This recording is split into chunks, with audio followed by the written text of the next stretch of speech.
Vadim revşunda par gördüm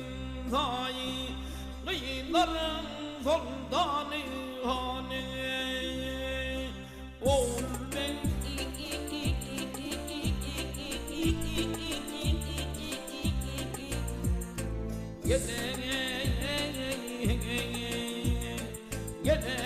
geley ah yarım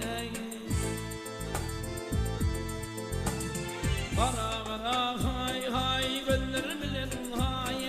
kara kara ney gönlür bilen hay gönlüşmeyeceği oynamayı şirin şirin ney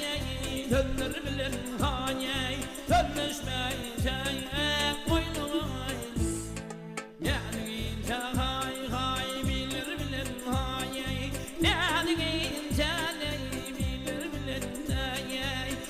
susmayacağım oynamayı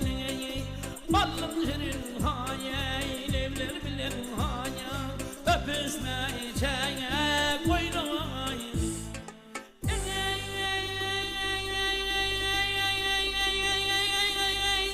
ahilalı vallar bilen tutuşmasa oynamayı tane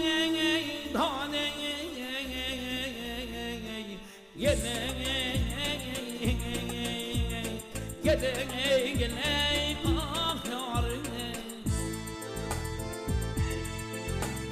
bak adam didayın üstüne hay geley çık batan ayaydırlarından bak adam didayın üstüne key geley çık batan ayaydırlarından